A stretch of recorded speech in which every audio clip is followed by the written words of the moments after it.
From a young age, we were already asked the question, what do you want to do when you grow up? And lift off. How does the defendant plead? And how daunting and scary was it to think about what you wanted to do, what you want to study for university, and then you just pick something completely out of the picture because you were just desperate to find an answer. And then you are still clueless on what you wanted to do. So what do we mean by finding our purpose? A lot of people think that finding their sense of purpose is through their job. So for example, I'm Abby and I am a scientist, or for my boyfriend's case, I am Errol and I'm a videographer. But there's so much more meaning than just the job role itself. And then there's some people who even say that when they lose their job, they're losing their sense of purpose as well. In reality, our sense of purpose comes from the intention behind doing that job, and also it comes from who we work with.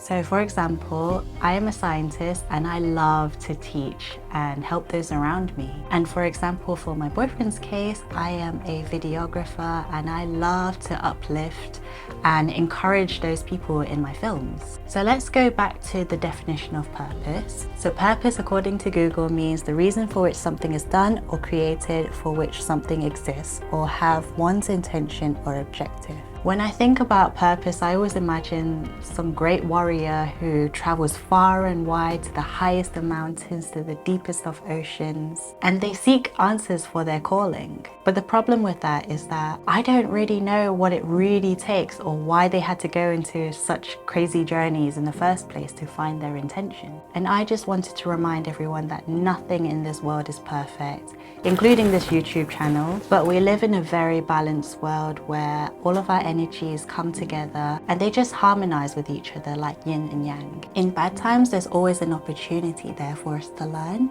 but also in good times, it always comes at a cost. And the question is that cost worth it? And most of the time it is, which is why people do good things. And inside our experience, whether it's good or it's bad, it's usually the bad that can highlight our purpose more easily than the good ones. So for example, I had an abusive relationship. I personally couldn't take, and I couldn't stand if somebody else went through that. So my purpose was highlighted as I wanted to help people and build a safe community. Another example would be if you have aggressive parents and you have a sibling nearby or anybody else, that you are protecting them from such aggressors, whether it's being mental or physical abuse, then that could be a signal that your purpose could be a protector. So then when we take our purpose that we've identified and we put it into a value where it is a currency and we project it into the world, it can highlight what our calling is. And in my previous episode, I did say that my calling was found through my teaching, and my purpose was to find a safe space for everybody to learn, build a community where everybody can encourage one another. And in that case, it was found through a good time. But it wasn't actually the first time that I encountered this. But what actually highlighted for me was in a bad time. And that was through my trauma of a 3-year very bad relationship, where initially it was very rosy. It was very smooth because there was nothing going on in my life that was affecting me, or I wasn't going through any particular challenges at the time. Within the first year, it turned sour very quickly because the moment that things got difficult, or when I go through hardships at work, or I just needed a chat just from feeling down, he was very controlling. And in times of sadness where I was just overwhelmed or overworked at work, he actually ended up shouting at me for being upset. And that was something that I needed to release.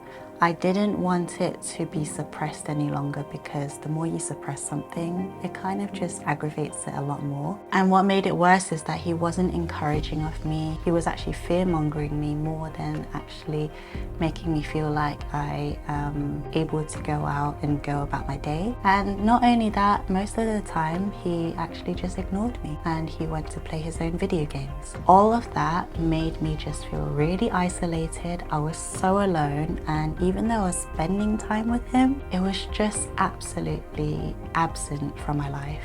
And I would never want anyone to feel such pain or such isolation, which is why if I see my friends or my family feeling stuck or feeling trapped in a very similar way, I'm always there to poke at their confidence, really try to uplift them, encourage them, make them feel like they are invincible once again. And I just want them to feel confident in wherever they go and what they do. So during that time when I was in that relationship, I just gravitated to doing as many activities as I could where I would uplift someone else. Whether I be volunteering at work, which led me to start teaching at university, or even through running communities. I went up to lead pacing groups so that people can train for marathons and just enjoy the whole process of running together and enjoying that marathon all the way through to race day. And all of these activities that I was gravitated towards doing, it just really sparked a lot of joy and excitement, even though I was going through such an abusive relationship. Now, finding your purpose through a trauma, it can highlight not just that, but it can also highlight another thing. When you start channeling your energy to fulfill your purpose, it links to the very thing that you need the most too. And a very important thing is that once you find your purpose, make sure that you surround yourself with energies and people that really support you in the same way, so that you are taken care of as well as you taking care of other people. Even therapists, where they listen to people day in, day out,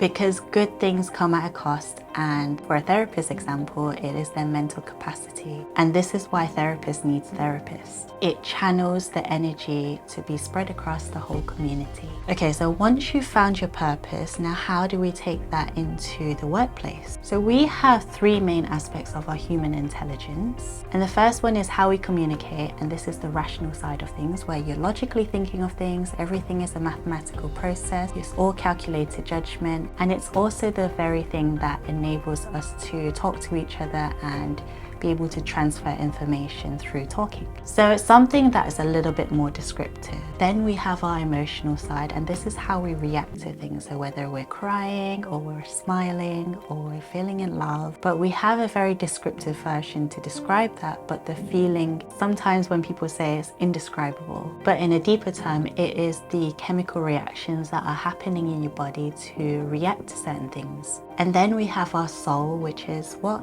determines the two communication strategies, where we have our communication and our emotions, but it's also the core of where our core values are, where we find our purpose, and it's where our intentions are. And it's the powerhouse to building the network between our emotional intelligence and our logical intelligence. So going back to the first chapter where we were talking about Apple, it is quite important to set up a core value for a company. And for Apple, they were originally a company that produces computers. So normally you would go to a computer shop to buy computers, you would go to a phone shop to buy phones, or you would go to a perfume shop to buy fragrances. But there was a strange concept at the time where why would you buy a phone from a computer company? But it's very normal that we go to the Apple store to buy an iPhone, or we go to Cartier to buy a handbag when it is originally a jewelry company. What I would like to highlight to you is what Steve Jobs was really sharing with the world, and why he was so successful in selling so many different items when it is just a computer company. He wasn't actually selling you the best tech, he was selling you a belief. Apple at the core, its core value is that we believe that people with passion can change the world for the better. That's what we believe. And we've had the opportunity to work with people like that. We've had an opportunity to work with people like you, with software developers, with customers who have done it in some big and some small ways. And we believe that in this world, people can change it for the better. And that those people that are crazy enough to think they can change the world are the ones that actually do. So his core value was to innovate and also challenge the normal status quo. You should never start a company with the goal of getting rich. Your goal should be making something you believe in and making a company that will last. And he also says that he doesn't necessarily make the best computers in the world. It's just good, simple to use, and very pretty. He says technology is nothing. What's important is that you have faith in people, that you're basically good and smart, and if you give them tools, they'll do wonderful things with them. And this is why so many Apple fans out there really love their products, and they still buy so many of their computers and their different items like their phones and their iPads, because people believe in their core value. And why people follow them so strongly, because they feel like they're part of a community and they feel part of the pack. So much so that it actually became a luxury symbol to have the Apple logo everywhere that you go.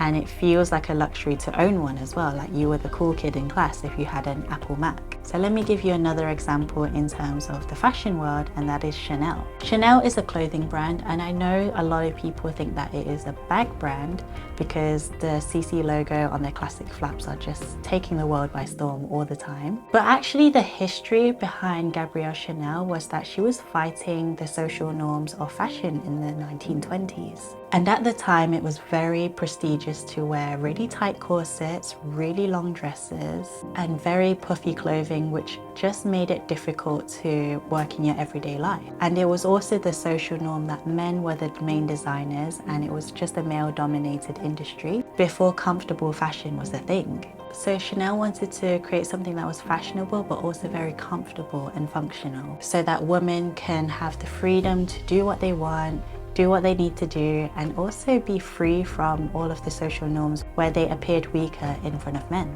Although you see Chanel tweed jackets or cardigans as something that's more dressier in today's world, back then it wasn't like that. They're highly functional. They need to go out about and do their working day. But Chanel made it so much more luxurious by tailoring it in a particular way, using certain materials. Although she did use a lot of jersey, which was actually quite abundant at the time. So she used cheaper materials, but she tailored it to make it look luxurious, and her sewing skills were always top-notch back then. And her famous quote was, "Luxury must be comfortable, otherwise it's not luxury." So very, very powerful words, and it's amazing that she could do such a thing. So today, many, including myself, have been buying so many of their bags, their shoes, their accessories, and also possibly their clothing in the near future for me. I don't buy their bags because they're particularly well-made bags. Bearing in mind this is in the luxury world, they don't have the best leather craftsmanship, as I would say, comparing to Hermes, for example. But it's the belief through Chanel that is why I buy their bags. But because we share the same belief in the brand and fought the masculine-dominated industry and powering through to achieve her goals, for me, she was the really true powerful role model, because she would always strive to create what she thought would be a better community.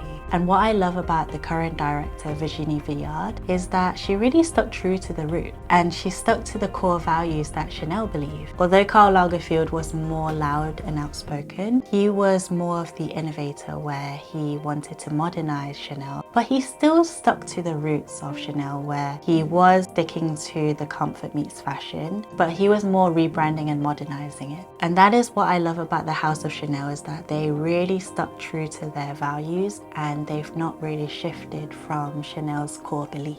So to conclude about this chapter on purpose, we have a soul, and that is our powerhouse to our core values. We have our emotional and our conversational intelligence, which feeds back into our core values in our soul. And that core value is what brings trust between human to human interaction. And it is why we build such communities, because we have faith in each other. And when we harmonize all three of these aspects of our human intelligence, and that is where we are able to find our purpose and utilize and share it with the world. And that is where we get our sense of fulfillment. In the next chapters, I will talk about what happens if we lose our value or things changed, because things can shift over time, but also go through how our biology works, and when trauma happens, like what can we do next? And how can we overcome such situations? Now, what I would like to ask you is, what is the brand that you constantly buy from and why? For example, like Chanel for me, and whether it is because you believe in what they believe. So comment down below and I will see you there. Bye.